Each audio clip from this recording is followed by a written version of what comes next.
Welcome to the InnovaBuzz podcast, where we share all kinds of tips, advice, and interview guests on all things innovation and leadership in modern marketing. Each episode is a conversation with inspiring people who make wonderful contributions to our knowledge in these areas and spark curiosity and ideas to pursue.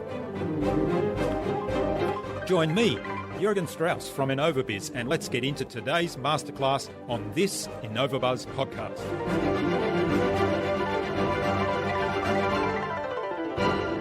If you're doing work you love, you're passionate about it, and you're working with people that you like to work with, then success will come, money will come. Don't be in too much of a hurry to get there, because you can grow very quickly and get successful very quickly, but if you're not prepared for it, it can come crashing down really quickly.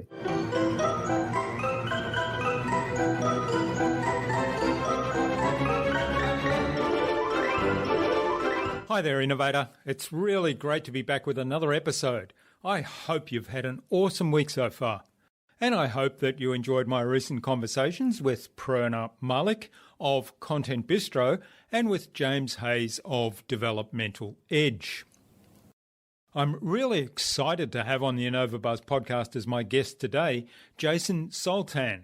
He's the co-founder and design director at digital agency Soul & Wolf, and he's also founder and director of the No BS conference. Jason's agency has been operating for 14 years and is focused on doing great work for great people. They are all about people and relationships, and the best relationships they have found are built on close collaboration. Jason started the No BS conference in response to a frustration that most of the conferences and events he attended in the digital space lacked real-world content and focused largely on tactics, techniques, and technology.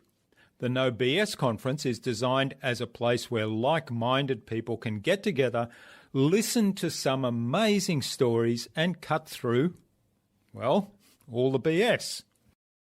The inaugural conference will be in Melbourne's Forum Theatre on March 11 and 12 in 2020.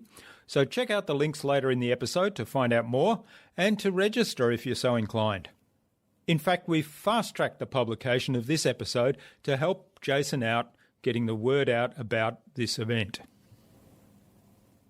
A quick promotional message from our sponsor, that's InnovaBuzz, where we help coaches and consultants build professional credibility, engage their target audience, and connect with their ideal client.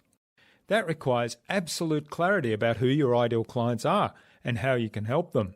To help you get that clarity about your ideal client, take a look at our Marketing Master mini class, where in less than 30 minutes you'll gain absolute clarity on your ideal client and how you can communicate with them to build and strengthen an engaging, enduring relationship.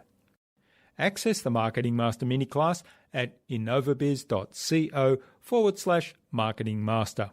It's completely free and accessible without even giving away your email. In our discussion today, Jason talked to me about why doing good work must be focused on the user experience, on the customer's customer. He explained how he has built both his people network and his idea banks from travelling extensively. And we talked at length about why he set up the No BS conference, how he did what was needed, and worked through all the challenges. Without further ado then, let's fly into the hive and get the buzz from Jason Soultan.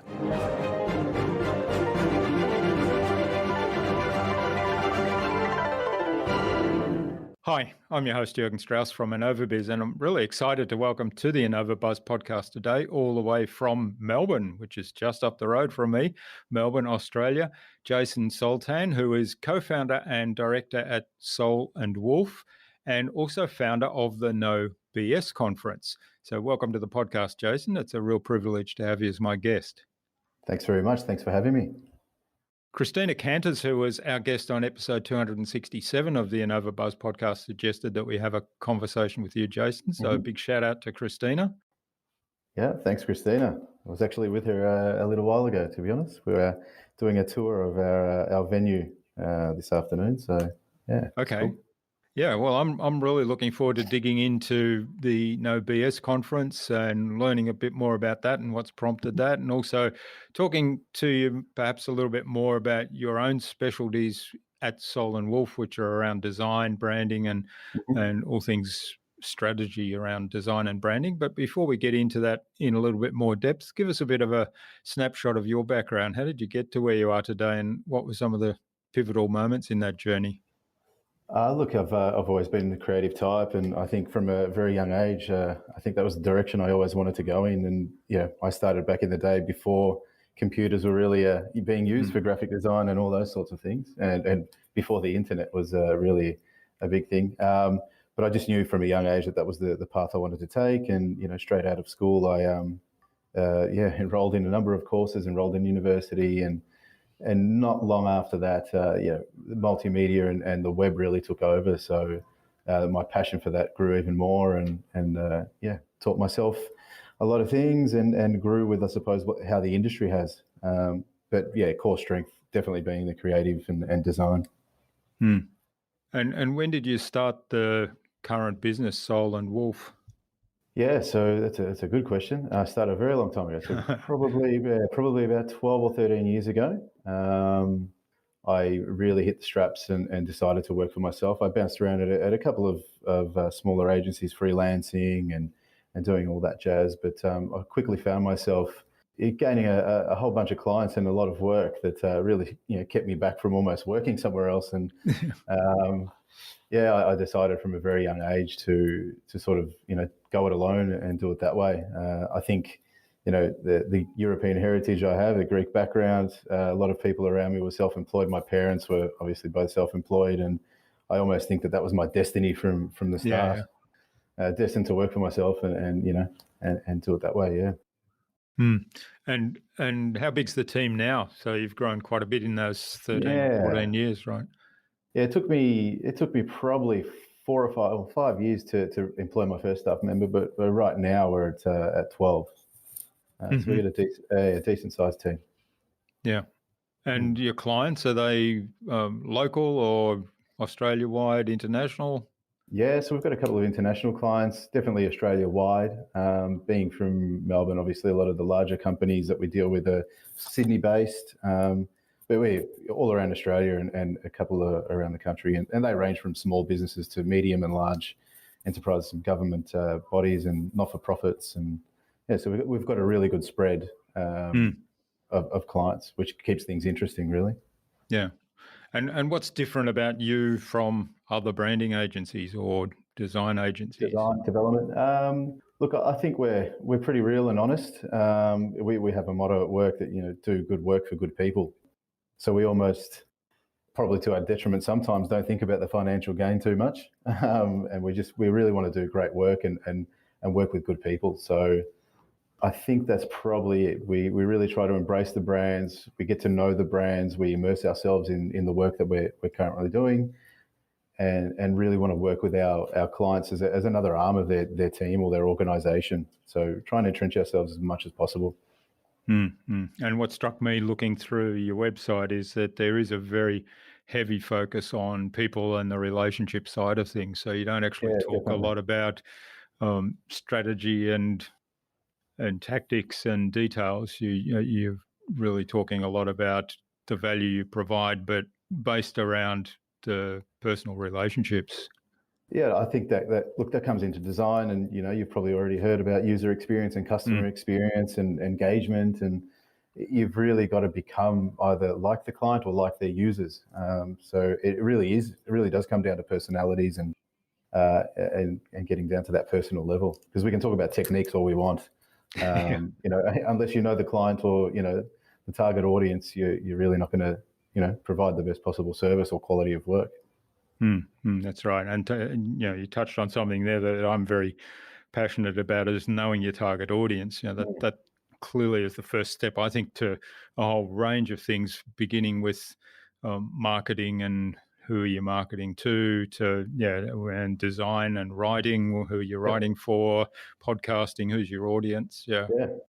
Yeah, I How's it think, cross? and I've been caught in a couple of heated discussions with clients in the past because they seem to think that you're actually developing or designing this thing for them, and Yeah, that's just not the case. yeah, So I often tell them, look, we're not doing this for you. While you're paying for it, and it is mm, your property, it's actually for your customer or your client or yeah. your target audience. Yeah, Which that's very much the user experience philosophy, isn't correct. it? So, Yeah, and I've had those conversations just recently. In fact, somebody said to me, "I don't think I want that on my website," and let's drop that page or let's move that button. And I said, well, if I'm thinking like the visitor here, if I go on there and I'm looking for if I've landed here, then I've looked for one of these things, and the next thing I want to see then is, well, how do I take the next step? And that's what the correct. button's designed to do. Yeah, so it's just a little example.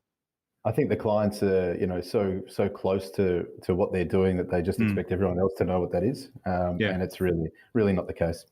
mm, that's right. Really good point. Now, let's talk about the No BS conference. So I'm really fascinated by that on so many levels from what I've Yeah, read. Now, first of all, why another conference? good question. Hmm. Look, I've been attending these things for a very long time and traveled the world, trying to further myself and see how other things are done, or just grow personally and professionally. I found myself in a number of positions or a number of times having traveled to different countries or even interstate, and I would sit in a conference for 2 days and think to myself, well, what have I actually got out of this? It's been Hmm. almost a waste of money. You might one or two talks might resonate with you over 2 days, and then you just think, well, what's the point? And I suppose being in my position, it's unique to an extent. I mean, a lot of people are self-employed, but being a creative, being in digital, and also being a business owner, salesperson to a certain extent, and manager of money and finances. There's not that much content out there that would really relate to me day to day. Hmm. So yeah, like I said, I could sit in a talk with a designer and hear about great design techniques and all of that jazz. But if we're half decent at what we're doing, we should kind of know all those things. It's more about getting inspired, being motivated, and almost being validated by the other speakers that we're watching or listening to, because they've probably been down that path, trodden down those Hmm. paths before, and that's what I want to hear. So it's almost a little self-indulgent. I've almost created an event that I want to go to, and it really is about that content, and stripping out all the BS out of it, and just being honest, real, and giving either genuine accounts of people's journeys or histories, or just honest accounts of what they're working on, their experience at work, issues that they've fallen into, or just being real and honest and candid with everybody, because not everything is beautiful and flashy and Hmm. innovative, because it's very hard in our industry. I've been in it now for 15 odd years, and it's not easy, and been Yeah. self-employed for a large part of that. So while we think everything's great working at these large tech companies in the Silicon Valley, with unlimited budgets and huge teams to do really small, well, we consider small tasks. There is truth, and there's stories behind that we just don't normally see. Hmm. So I want to try and cut through all of that, I think, and Yeah. like I said, just have our speakers be honest and candid, and share their journeys or their experiences. Hmm. Yeah, it's an interesting concept. I was having a conversation with somebody yesterday, and it was around the idea of the overnight success, the fallacy that you go on the Correct. internet and if you've got a great idea and you just do it right, you'll be an overnight success. And, I was listening to something this morning about the style of marketing that has and they were talking about business coaches, so that's my field, Mm-hmm. my kind of ideal client. Yep. They were talking about these business coaches that promote themselves. Their video when they introduce themselves is them walking through this huge mansion, or it's in front of a Yeah. Ferrari with the bikini clad model on the bonnet, or it's in front of a multi-million dollar yacht, and Yep. well, you get this fallacy of the overnight success. And the truth is the overnight success actually takes years, maybe decades sometimes to Yeah. I get mean, to. all you have to look at is companies like Google and Apple and all. I mean, those guys have been around for 30 plus years. Mm, and definitely weren't an overnight success. So Yeah. we've got even some of our speakers that come in to talk about very similar topics. Running very successful businesses that people probably didn't hear of for the first decade. That's right. Yeah. But soon thereafter. So definitely coming to talk about those struggles, those issues, how they navigated their way through that. How they got funding, how they went through all those tasks that nobody sees or hears about. So so it's going to be interesting, exciting. Yeah, I'm really looking forward to it. And you've got some quite high-profile guests that, if I look through your list here, how did you connect with all these people, and how did you manage to convince them to? Because some of them are coming from quite a ways away, many of them from even the east coast of the US. How did you convince them? East as well, yeah.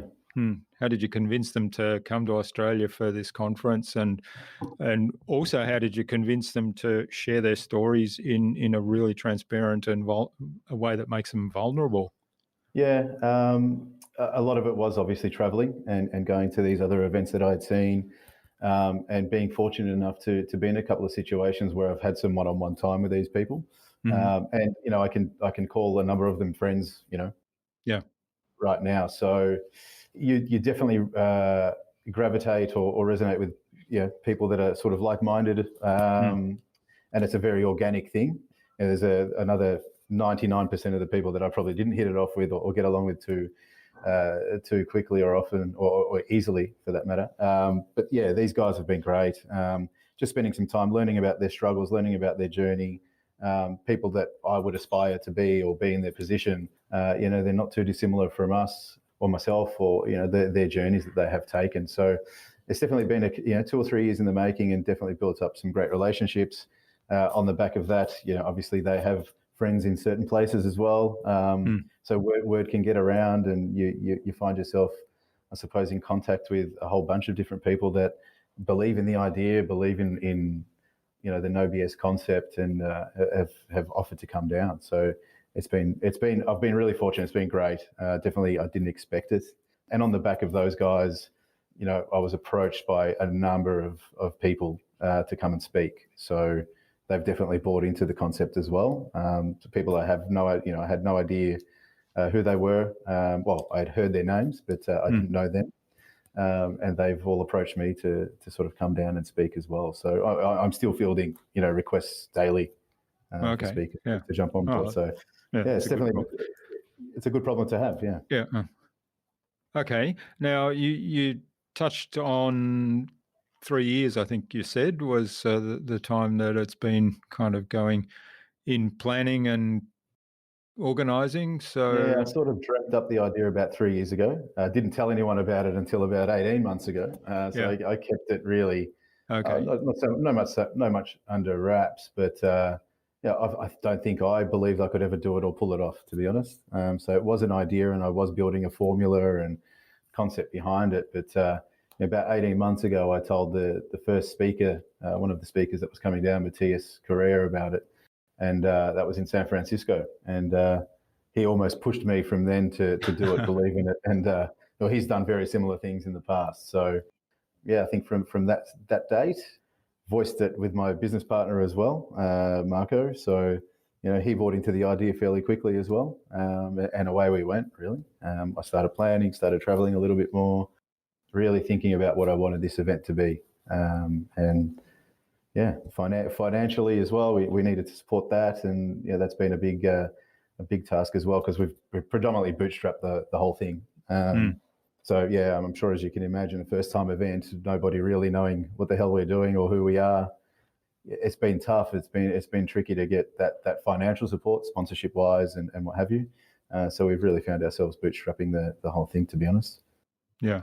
So do you have sponsorship, or I know your Soul and Wolf company sponsoring the event as a major sponsor? But So we've been lucky enough to strike a couple of partnerships. So we've got Adobe on board.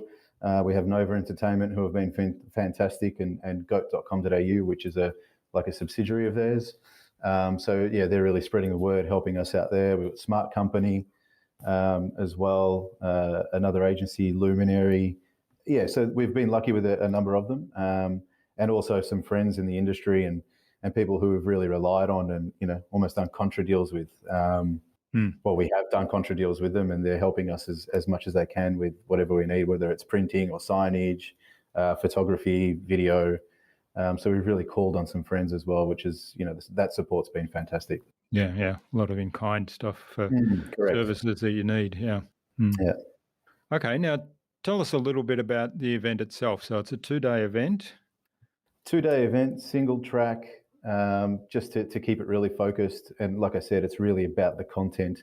We're bringing out some incredible speakers to really inspire, the digital industry here, and really, I want people to at least, my aim's for 100% of the talks to enable people to take something away. But if you can come away from the 2 days and at least half those talks have really done something for you and enabled you to grow or change or just change your mindset to become better people, better leaders, better designers, creatives, developers, whatever it is, then we've done our job, I think.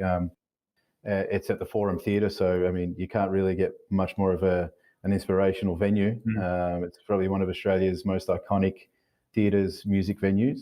So, yeah, I really wanted it to be a little bit different, not so much on that corporate, get rid of that corporate rhetoric, and really just focus on that content. And, while everyone loves bells and whistles, let's just try and do away with all that stuff and have good people sitting in an area, sitting in a place for 2 days, learning from each other, meeting each other, networking, and growing together. Sounds fascinating. Yeah, you're right. Sometimes the bells and whistles can detract a little bit from the content, can't they? I was thinking, I don't know if you've been getting these invites, Tony Robbins and who is it, Dan Carlin? Somebody there's an event at the moment. It's an online streaming thing. I've been getting text messages and emails and getting bombarded by it. And think, I haven't registered yet. No, but look, you think Sorry. of those Tony Robbins events or events like that, and there's like you come in and there's disco lights going and the music blaring and it's all so highly produced that, whilst the content's fabulous, I wouldn't suggest otherwise for Tony Robbins, but there's just so much bells and whistles stuff that, there's a lot of distraction in my mind. Now, I know there's very specific reason he does that, but even so, it's sometimes I find it a bit distracting. Yeah, and sort of as I touched on before, I mean, most of the people coming, or myself, we're professionals in this industry where we think we're at the top of our game. We don't necessarily need to be taught how to do things. We don't need that practical learning. It really is about allowing us to be motivated and hear from our peers and people who have been there before, and just hearing those stories. So it really is about that. We don't also need to know what the latest and greatest technology is, all this, virtual reality type stuff and augmented reality. Well, it's cool and great to see. I think some basic learnings and real learnings are what's needed in a lot of these events, and that's what we're aiming for. Yeah. And also those technical things you mentioned, there's a whole lot of other places where you can learn those and see those, whether it's trade fairs or whether it's online training videos or webinars. So that there's probably not necessarily a need to rehash that kind of content. Yeah, I definitely. I mean, if we're doing our jobs, where we should be at the cutting edge, or have our finger on the pulse of most things, whether it's reading blogs, researching, all of that sort of stuff. You'd think that we'd already know most of that stuff. Okay. Now, what were some of the lessons you learnt in this journey from 3 years ago when you had the idea to, like I think 2 weeks' time the event kicks off, right? Yeah, 2 weeks' time. Well, not even 12 days. Some of the things I've learned: definitely have a thick skin. Don't take too much. Don't take too much personally. As I touched on, it's been hard. Finding that sponsorship or that corporate dollar that most other long-standing events do have, because ultimately that helps you put on events like these. So we've done it and bootstrapped it ourselves. So yeah, definitely that. Don't get too disheartened by people saying no, and really believe in yourself and believe in what you're doing. And that's what's got me through this period. I mean, I haven't really slept much in the last 12 months, to be honest. Yeah, it's just, and it's not so much a stress thing. It's the sheer volume and amount of work that goes into this type of production, as well as running an agency and having a young family. It takes its toll, and it's very very tiring. But hopefully, the end result we'll see in 2 weeks' time, and it'll be a great success, and it'll all be worth it. And then I'll go into hibernation for a while. Yeah. So what's the plan? You going to follow up in a year, or are you going to make it less frequent than that? No, I'd definitely like to do an annual event. So all going well, we'll do another event at the forum next year, a new crop of speakers, and keep that format. But all going well, that'll be the scenario, and who knows where that can go. Maybe some spin-off events, possibly interstate, international. I have some plans, but I really want to get through this first one first, and before I can really focus on those. So how have you gone about marketing the event? Most of it's been reaching out, so back to almost being like a cold call salesman in a lot of respects, getting the word out there on LinkedIn through contacts that we know, obviously clients and friends and what have you, and then social media marketing, digital marketing. So a lot of it has been a social campaign via Instagram and Facebook. So that's where a lot of the traction has come in. Yeah. Okay. And with the limited budget that we did have, that was the best sort of solution and scenario that we could go past or go down in order to get the word out. Was it primarily organic social media postings and people sharing posts and information, or did you do lots of advertising as well? We did a lot of paid, so it was a hybrid of the two. A lot of the paid ones, which it wasn't so in your face. It was they were pretty subtle campaigns, I'd like to think. And they in themselves, created a conversation and a buzz, and people sharing links and, creating the buzz like that. So, we're still doing it. And it's more, like I said, it's not so much an in-your-face campaign. It's just really to build awareness and get the name out there, and let people decide for themselves if it's something that they like or they think that could be valuable for them. So it's definitely not a hard sell. But starting from ground zero and starting from nothing, we had to go down that path to reach the masses, really. Yeah. All right. Now I'm just looking through some of the guest lists here. It's pretty impressive. A lot of US guests. So I can Canada, Singapore. Yeah. You're not worried about the coronavirus and the travel situation? Now that you say that, I actually did have one of our team members, so we've got an event management team, obviously, helping us out. I said, "Look, this is getting a little serious. I think we should just double check on the speakers' insurances, travel insurance policies, and what have you, because it could be a thing. I mean, 7 days time, who knows what could happen. We do have one speaker coming from Singapore, so that could be an issue.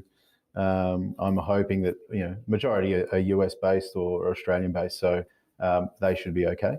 We have one coming from Europe, so I'm fingers crossed. We'll be okay. But it definitely is something to take note of and think about, because God knows what can happen in the next week or two. So what contingency plan? I mean, I think this is a kind of a metaphor for most of us in business. There are things that are completely outside of our control that kind of come in and throw a spanner in the works of something that's really well organized, really well planned out. We think we've got it all sort of down to a T, and then all of a sudden something happens. So what sort of contingency do you have in place? Look, I don't think that the event will completely fall over. I don't think that there'll be a complete global travel ban. We've obviously got replacement speakers and almost like a substitute bench. And look, we've had a couple of speakers already pull out in the last few weeks for various personal reasons. We've been able to plug those gaps fairly easily and quickly. So apart from that, I mean, apart from having those types of people that can just slot in nicely, that's really, speaker-wise, the only contingency that we do have. By no means do I think that this event would ever be cancelled because of it. But I suppose we'll have to wait and see. Yeah. Well, let's hope not. Let's hope you don't have to use the substitutes bench. Which I like that concept, by the way. It's really good, and I think it highlights something for all of us in business, that you do need to have some contingencies in place, and also be aware, when things are changing, what options do you have to make sure that the objective that you're going for is still going to be met? Yeah, correct. I mean, that could even come down to venue. I mean, Mm. knock on wood, the venue could burn down tomorrow. So, we've got a backup venue. Okay, yeah. Obviously, it's not our first choice, but Yeah. we'd still be able to run the event. So, Mm. so that's about all we can do, really, Mm. and pray for the best. Yeah. Now, how many people are you planning for? How many participants?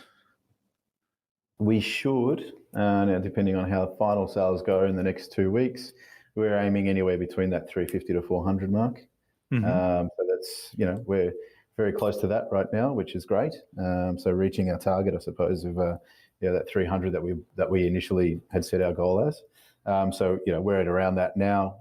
We should definitely be able to get to close to that 350 to 400 mark. Yeah, yeah. So be a little boutique, and that's thing, exactly how we wanted it. Yeah.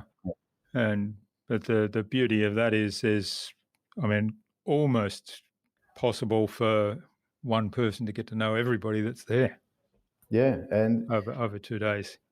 Correct. So over 2 days, you'll meet some great people. Obviously, people in the industry, people working for some great companies, the speakers who, most of us will never get access to these types of people, and they're amazing people, and you get to know them, and they are just like you and I, but they've got some great wisdom, some great stories to tell us, and I wanted to focus on keeping it small. We could have tried to go big, and I think even in the future.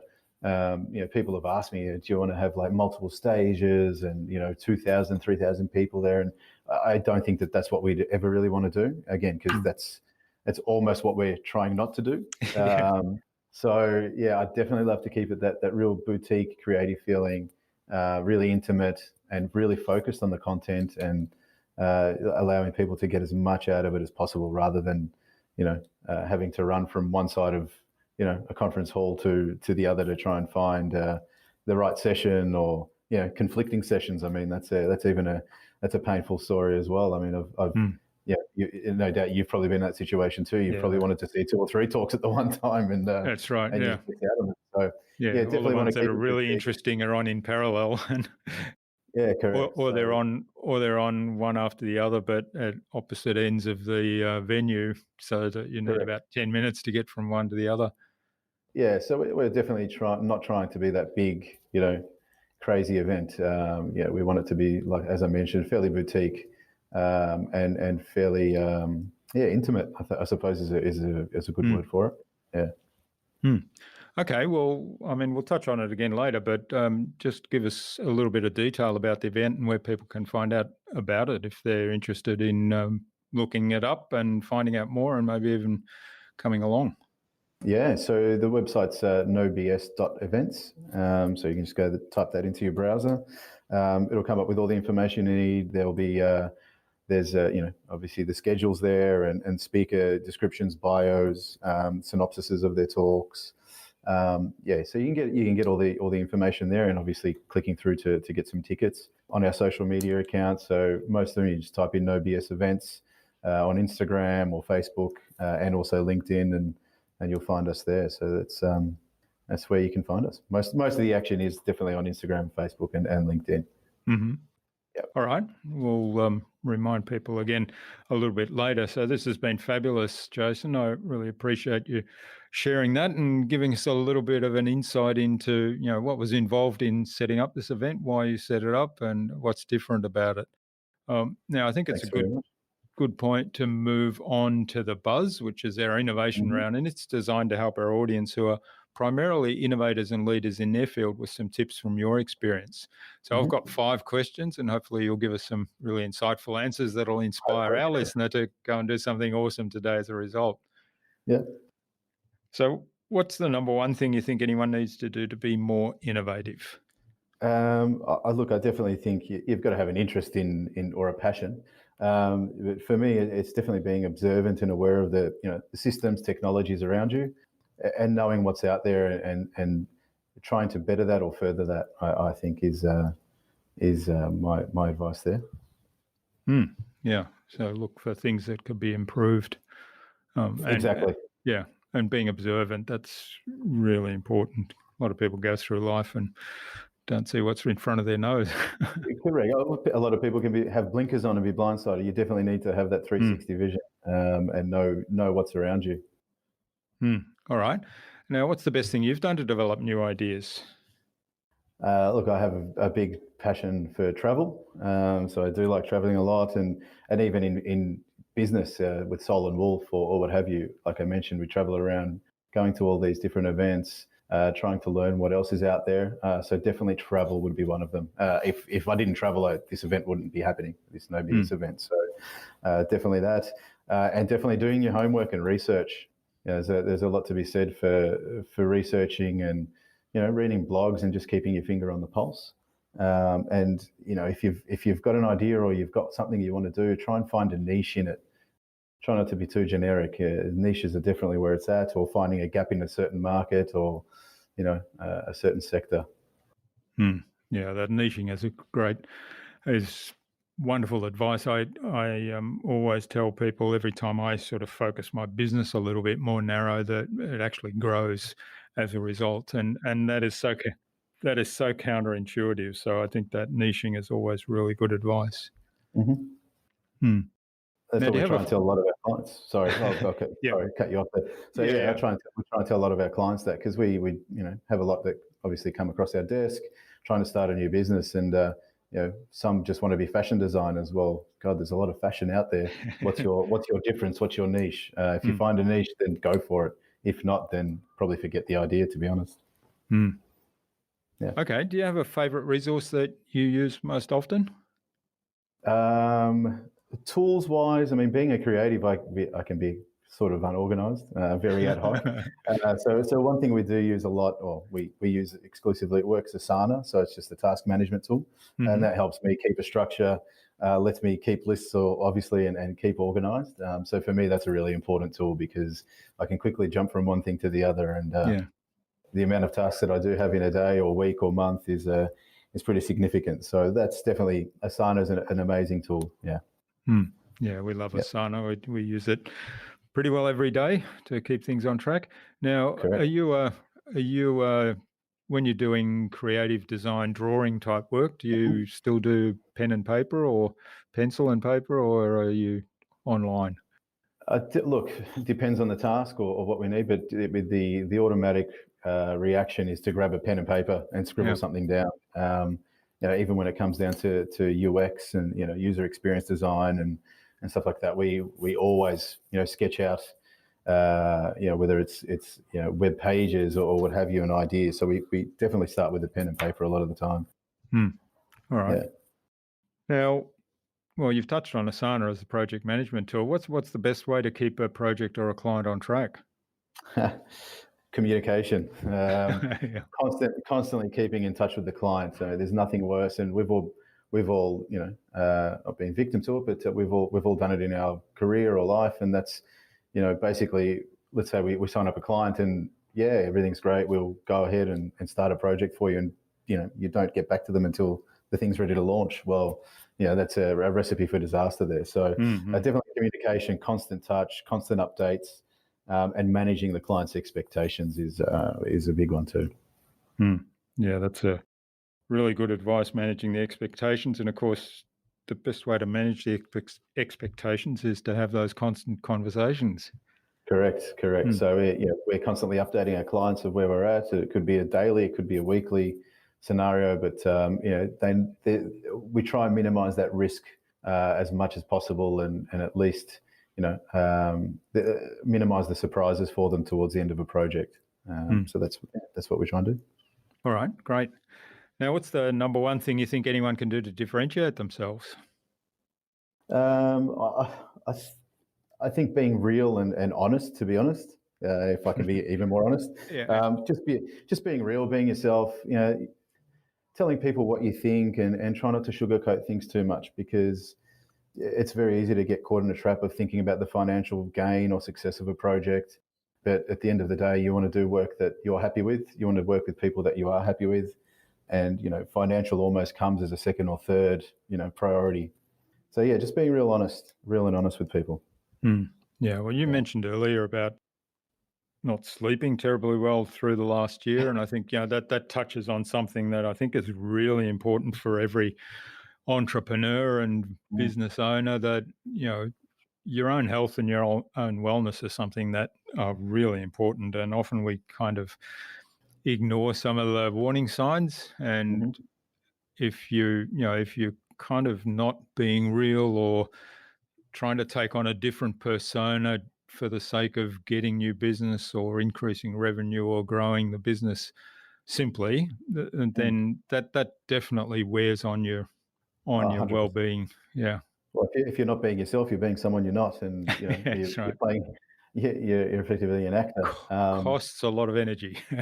Correct, correct. So Mm, look, I firmly believe that if you're doing work you love, you're passionate about it, and you're working with people that you like to work with, then success will come, money will mm. come.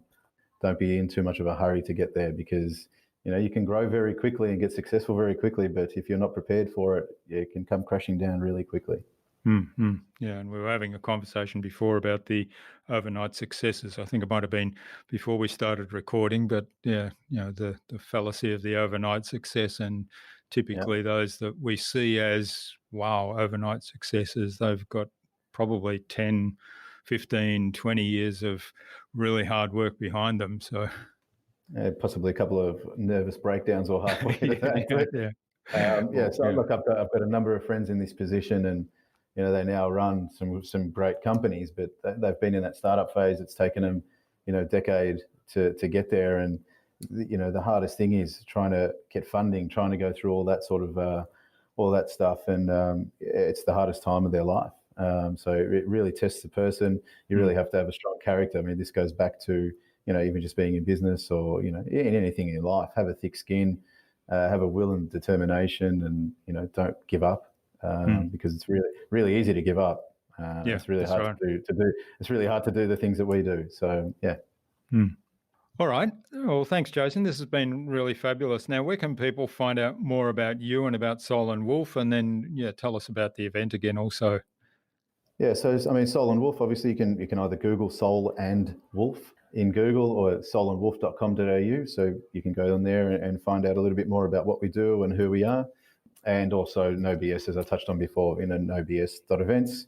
You can Google that as well, and you'll get all the information you need there. And by all means, reach out to myself personally, or via socials, and let's grab a coffee, grab a Mm, drink, or whatever you yeah. like. Kick off a relationship. Yeah, Keep going on this conversation. Yeah. yeah, All right. And we'll post the links in the show notes so people can click straight through. fantastic. Now, what kind of parting bit of advice would you like to leave our listener today, particularly, in their quest to be a leader in innovation and in their field? Probably just more of the stuff that I've touched on. So just Mm, be real, be honest, be yourself, be true to yourself, and just persevere. I mean, perseverance is it's very tough, but you've just got to keep fighting through it. And I think if you can do that and you believe in what you're doing, then you'll succeed and get to where you need. mm. Yeah, thanks for that. That's really great, and I'm sure there was a lot of that involved in putting together your event, apart from growing your business. So, 100%. yeah, yeah, 100%. I remember sitting there a couple of times saying, "Am I really doing this?" Yeah, I'll just pull the pin. I don't believe in myself enough, or we all get with imposter syndrome. So mm, but if you can fight through that, then I think you can fight through anything. mm. So, how did you fight through that when you got those feelings? Supportive people around me, to be honest. Mm, Self doubt. I don't know whether it's just being a creative. You definitely do have that imposter syndrome. And yeah, it's just basically people believing in you and reinforcing that, and pushing you through. I think that, yeah, I'm pretty headstrong, to be honest, anyway, but it's still very tough and tricky. So you definitely do need good people behind you to mm. help you Yeah, push through that's those really barriers. important. And that's really important. And also, those of us that are entrepreneurs, I mean, it's sometimes it's a very lonely life. So Yep. shutting yourself away is not the answer when you get No. into those sort of feelings. You've got to get out and talk to people. Yeah, and exactly right. And that's probably some of the things that I didn't do early in my career. I didn't ask enough questions. I didn't, seek advice or counsel, or, whatever it was. And it can be very lonely, and you can shut yourself away. And almost isolate yourself.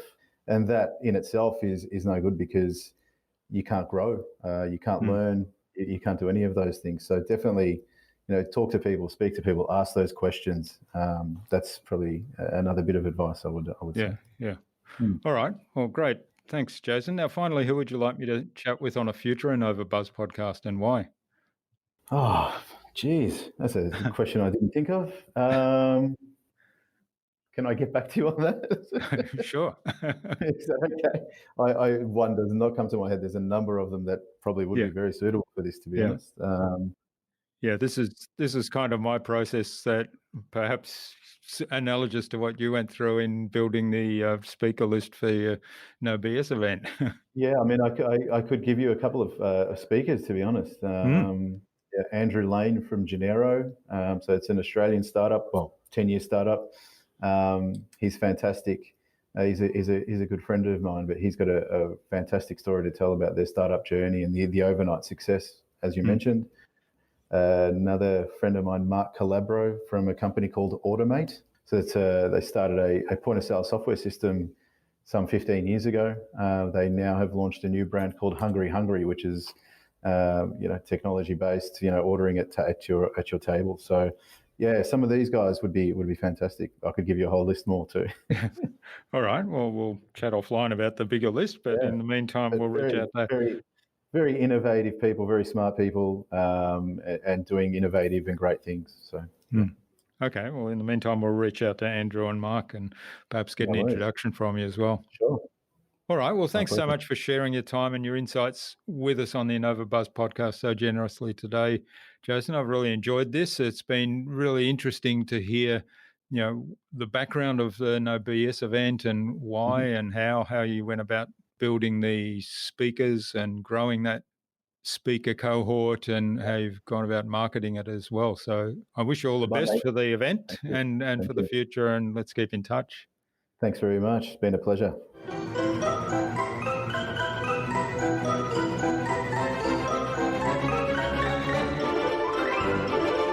I hope you enjoyed that insightful and informative conversation with Jason and took something away from his episode.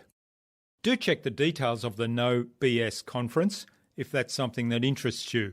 And if you're listening to this in early March, then you still have time to register and go along to the event.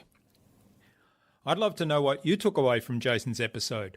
Leave a comment below the blog post, which you can find at innovabiz.co/Jason Soultan. That is JASONSOULTAN.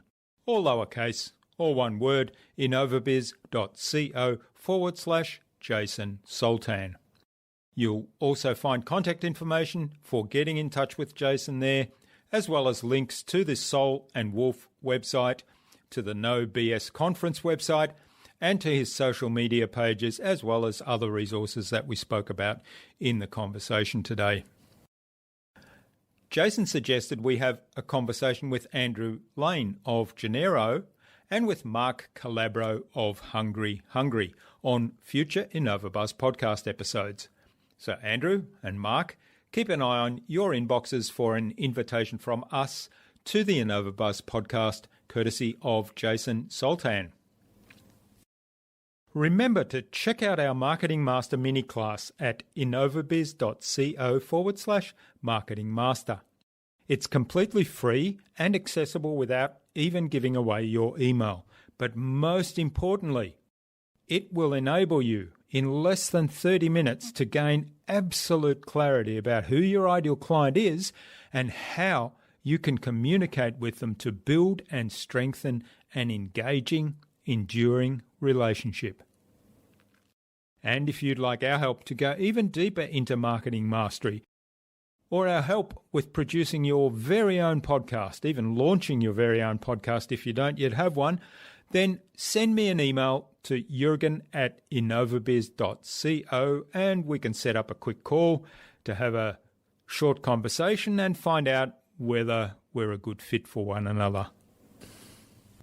Tune in again to the next episodes of the InnovaBuzz podcast, where we've got more fantastic guests lined up, including confidence coach and podcaster Christina Canters and Kate Billing, founder and creative director of Blacksmith. Stay connected with us by subscribing to the InnovaBuzz podcast at innovabuzz.com/subscribe. innovabuzz.com/subscribe. Make sure you never miss another episode. It would also mean a lot to me if you leave us a review, because what you think matters. I'd love to hear your thoughts, your ideas, your suggestions, or questions you have, so go ahead and share them in the comments below the blog post for this episode. Until next time, I'm Jürgen Strauss from InnovaBuzz. Remember, be awesome and keep innovating.